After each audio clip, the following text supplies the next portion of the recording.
Dans cette vidéo, nous allons voir l'Ivy Generator. L'Ivy Generator, en fait, c'est un générateur comme ça de plantes grimpantes sur des objets. Pour faire ce genre de décor, par exemple. Et en bonus, on verra aussi comment faire de la mousse. Donc on va repartir de quelque chose de plus simple. On va déjà aussi présenter où on trouve l'Ivy Generator. Donc c'est un compound qui vient du compound de points de Maxime Jean Mougin actuellement, qui est là. Le but du jeu avec celui-là, voilà, il le montre dans sa démo YouTube. C'est donc ça sera en mode animé justement, donc on avance, on laisse la simulation se faire et ça va se mettre à pousser. C'est pour faire ce genre de système. Mais dans notre cas, on va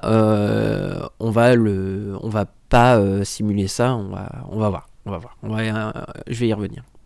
Donc, me voici dans une scène beaucoup plus simple. On va voir comment j'ai réussi à faire ce genre de système. L'Ivy Generator, c'est la combinaison de 3 nœuds. Donc, le premier, c'est un Ivy Seed. Le deuxième, c'est l'Ivy Surface. Et le Generate Ivy. En gros, la logique, c'est il y a une logique de ce qu'ils appellent de seed, donc de graines en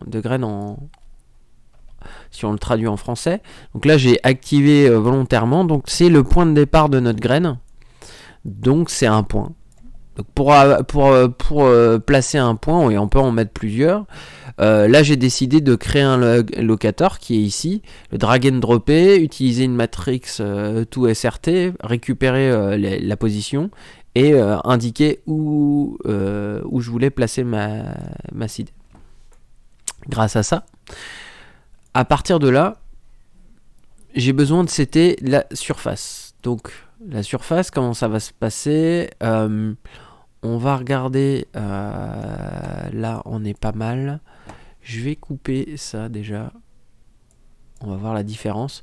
Donc ici on va donner les informations de surface. Est-ce que avec il y a plein de paramètres, si on veut que ça adhère ou pas, que ça puisse se décrocher facilement que le lierre tombe plus facilement ou s'accroche. Donc c'est ce genre de paramètres. Et donc du coup, on va venir connecter comme ça les surfaces sur lesquelles le solver, quoi, donc le Generate Ivy, va essayer de se propager. Donc, par défaut, on voit, j'ai mis en surface, j'ai mis la plane pour que ça pousse, et aussi le rocher. Et donc, je peux venir rajouter comme ça des objets à la volée. Donc là, par exemple, le cube, les cubes et la sphère. Donc je les ai sélectionnés, drag and drop ici, je les reconnecte ici. Et là, il va régénérer, mais cette fois-ci en prenant en compte et ce sol-là et les autres objets. Donc c'est assez efficace. Donc ça c'est pour préparer la surface et après donc ça on va avoir notre solver comme ça qui va générer. Donc là j'ai pris le processing mode, j'ai mis itération. On a aussi le simulation. Donc comment ça se passe, c'est que là du coup on va faire play et voilà. Et donc il va se mettre à pousser. Et donc au final, si je mets 200 ici en frame, ça va faire la même chose que en max itération 200. Je m'explique, c'est-à-dire que là, ça va essayer de trouver un chemin comme ça. Et donc à chaque frame, ça va essayer d'avancer et de grandir. Mais si je me mets en itération, on va directement dire tu mémorises, tu évalues en interne le chemin sur 200 frames et au final tu me la mets dès le départ. Et donc chaque frame, ça sera toujours la simulation et en quelque sorte béquée si je vulgarise volontairement le procédé. Donc ça c'est, moi j'ai tendance à le laisser en itération comme ça. Changer si j'ai envie, je peux mettre 50 et donc ça ira encore plus loin. Il faut le temps que ça mouline un peu. En plus, il doit interpréter aussi la surface qui est assez dense du roc. Et voilà. Et donc maintenant, il va se propager comme ça énormément sur la surface, comme si je l'avais simulé sur 500 frames. Et quand il arrive au bord au bord du, il va commencer à descendre comme ça. Donc ça donne quelque chose d'assez assez balèze. Je vais le remettre à 200 pour être un peu moins lourd. Je vous invite à jouer beaucoup avec les paramètres. Par défaut, ça fonctionne bien, mais après, il faut avoir quand même avoir testé un peu des choses ici. Je vais pas revenir bouton par bouton, option par option, pardon. Mais vous verrez que ça change drastiquement la simulation du Ivy. Donc, voilà ce que je pouvais dire sur l'Ivy Generator.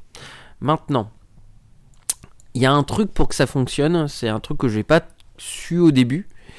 C'est que comme c'est un solver, il est extrêmement dépendant de la taille de la scène. Donc je dirais que quand vous avez installé les compounds et tout ça, premier truc, vous pouvez toujours voir si vous êtes bien dans l'échelle supportée par le solver. Donc ça c'est assez simple finalement, c'est d'aller faire clic droit, cliquer dessus tout simplement et faire import, voir ce que ça donne en termes d'échelle, parce que là on est vraiment dans les échelles du solver pour qu'il fonctionne correctement. Mais si vous n'êtes pas à la même échelle que le solver, donc ça se joue un peu en puissance de 10, si vous êtes familier avec les problèmes de Houdini versus Maya en termes d'échelle, j'ai créé un compound. J'espère que Maxime Jean Mougin aura le temps, il l'a dans sa roadmap, de créer justement une valeur de scale pour pouvoir changer l'échelle de la scène, c'est-à-dire en gros scaler les datas entrantes et scaler à l'inverse les datas sortantes. Donc je mettrai en description le lien de mon compound. En espérant qu'un jour Maxime Jean Mougin ait le temps d'intégrer cette feature là directement dans son générateur. Donc comment ça va se passer? Simplement, je vais venir connecter, je vais mettre pause, l'Ivy Seed ici, l'Ivy Surface ici, et je vais remplacer ce qui devrait être en entrée ici. Je vais tout simplement, parce que je voulais qu'il n'y ait qu'un seul compound, le dupliquer. Cette fois-ci, je vais inverse. Je vais utiliser ces sorties là. Pardon. Voilà. Je vais pour les besoins d'aller vite en termes de performance, je vais couper le rock, qui est un peu lourd en termes de génération, d'évaluation. Et en fait, ce que je vais faire, c'est que je vais faire un clic droit et hop, je vais create, pardon, je remonte parce que je suis allé un petit peu vite, create value node comme ça, et je vais le connecter aux deux. Donc ça va être ma valeur de scale de scène. Donc là, grâce à ça, donc ça devrait quand même aller assez vite. Et selon votre, donc je vais même, ça me permettra de manipuler un petit peu.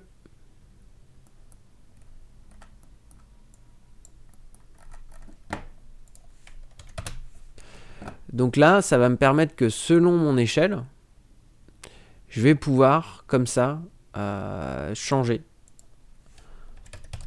Ça va me permettre, donc à l'intérieur, comment c'est fait. Tout simplement, on va avoir une partie qui va venir scaler l'épaisseur des branches, en fait, pour compenser.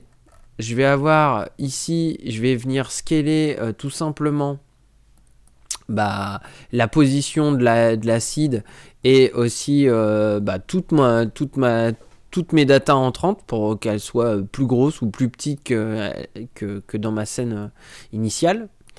Ici, je vais driver aussi, fatalement compenser le changement de taille sur mes feuilles. Et ça va me donner en sortie. Comme ça, en gros, l'idée c'est de soit réduire, scaler, diviser la taille en entrée et la remultiplier par son inverse en sortie, ou vice versa, quoi. Et donc ça sera mon coef multiplicateur. qui me permettra de... là, voilà, on va se retrouver avec quelque chose. Ah, donc, c'est là où j'ai fait une erreur. Pardon. Je me disais bien qu'il y avait un truc. Voilà. Il faut que je les connecte tous les trois. Voilà. Donc là, ça va me permettre comme ça de... on voit qu'on n'est pas sur les mêmes échelles. Donc voilà, ça c'est pour l'IV Generator. Donc je vais revenir sur 1. Et je vais remettre la box. Enfin le rock, pardon. Et en petit bonus, on va revenir sur ce que j'avais montré pour faire de la neige. Mais cette fois-ci pour faire simplement de la mousse sur le rocher. Donc je vais utiliser juste un simple cube. C'est assez tout bête au final. C'est-à-dire que je vais avoir... j'ai mon masque map on top. Donc je vous renvoie à ma vidéo sur la neige. Qui va me permettre de faire un masque basé sur les normales. Donc on va aller regarder. Donc je vais afficher parce que je l'ai caché. Voilà. Et maintenant, alors on imagine mettre à la place une mousse un peu plus propre que ça. Et donc je vais pouvoir comme ça, en drivant avec le threshold, voir si je veux scatterer au final. Donc c'est tout simple, hein, c'est quand même le rock en entrée. On vérifie, on fait un masque par rapport au normal qui regarde vers le haut. On scatter par-dessus. Et à la fin, on instancie. Donc là, c'est un petit cube. Et ça me permet comme ça d'avoir... de rajouter quelque chose d'assez crédible. Voilà, donc là j'en ai mis carrément de trop. Et donc ça me permettra de combiner et de la mousse à la fin et du lierre. C'est tout sur le sujet de l'IV Generator pour faire un décor en végétation.